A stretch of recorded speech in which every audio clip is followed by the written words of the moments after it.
Greetings, Zimbabwe, and welcome once again to our devotion daily on a Tuesday morning. This is the day that the Lord has made. Let us rejoice and be glad in it. I pray and I hope I find you in a good place, and that God is blessing you every single day of your life. Thank you so much for your love, your likes, your comments. I really appreciate when you give me feedback. It helps us to improve. It also helps us to know that the message is getting to you. So allow me today to take my reading from the book of John chapter 13. I've been rotating around the book of John a lot because the Lord has been ministering to me a lot about identity, about my purpose and role in this world. And I hope that as we share the word together, you are also identifying yourself within the scope of what God has created us for.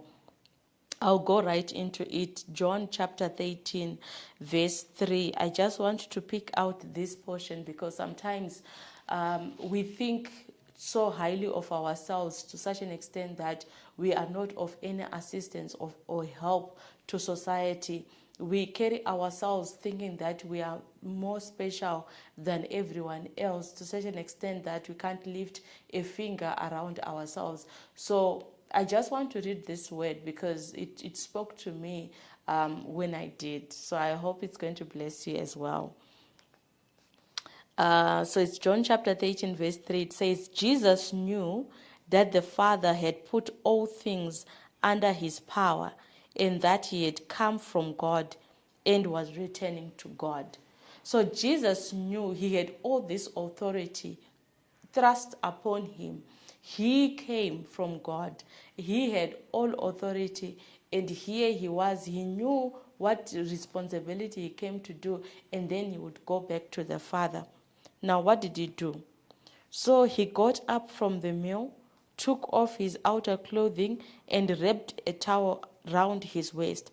After that, he poured water into a basin and began to wash his disciples' feet, drying them with the towel that was wrapped around him. Jesus shows us a different kind of leadership. The reason why there was so much disagreement, so much hatred for Jesus by the Pharisees, the Sanhedrins, the elders of the synagogues is because they were used to getting things done for them. They were used to being served. They were used to people bowing and opening the way for them in the market square.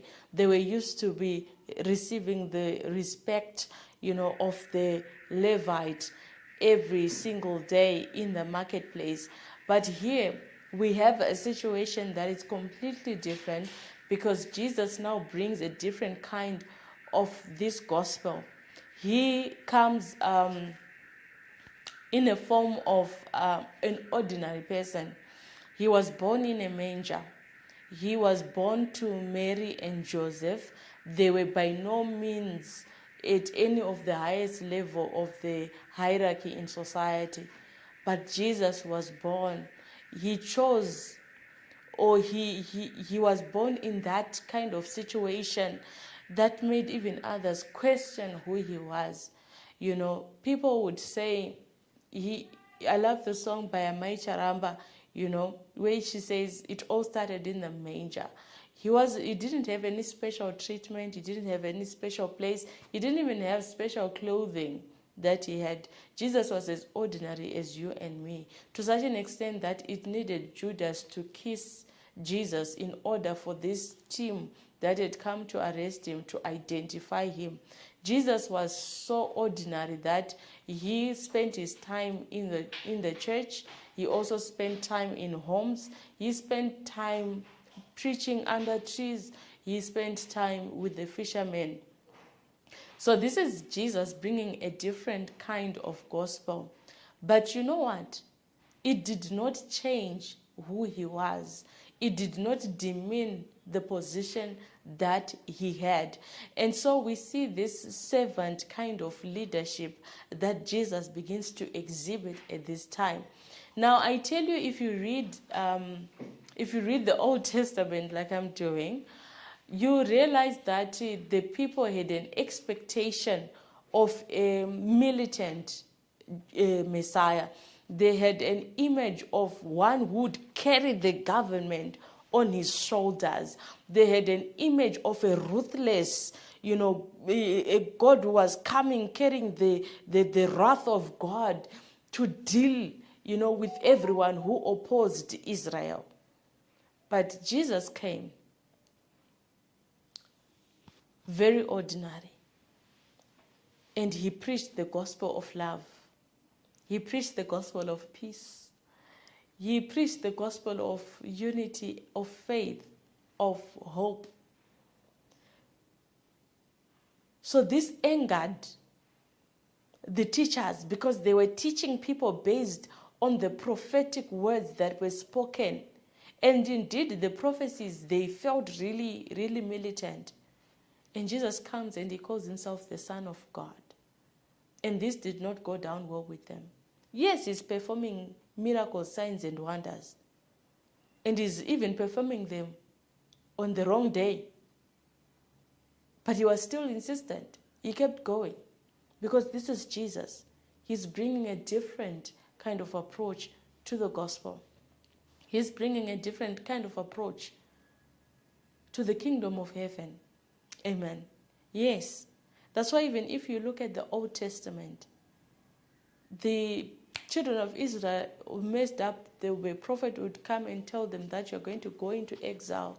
You'll be sold into slavery and stuff like that. But we come into the New Testament, it's a different kind of approach. And even if you come to the now God, it's a different kind of approach. Because even there are questions that you could be asking, but why is this one living? It's not up to us. It's up to God. So, Jesus knew that the Father had put all things under his power. He knew that his Father had put all things under his power. And yet, he humbled himself enough to wash the feet of his disciples. And he mentions that this is an example that I'm setting for you.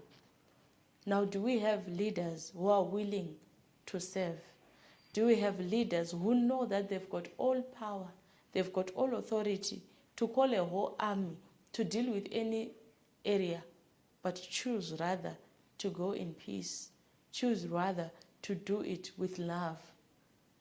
Do we have such kind of leaders today? Are you that kind of a leader?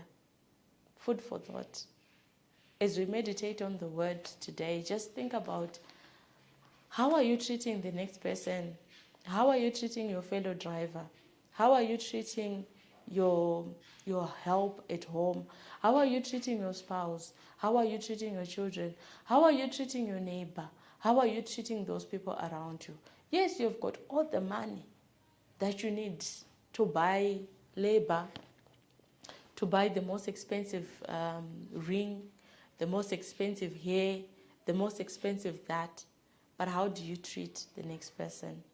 I'm inspired by people who have got a lot, but when you engage with them, they look at you as a human being. They respect you as a person. You only realize that, when they're getting into their car and going, or when you visit them at their houses and you're like shocked. Is this the kind of lifestyle that this person lives? And yet they're so humble. May God help us to lead by example. May God help us to follow the example of Jesus Christ. In Jesus' mighty name, amen. It's bye-bye for now.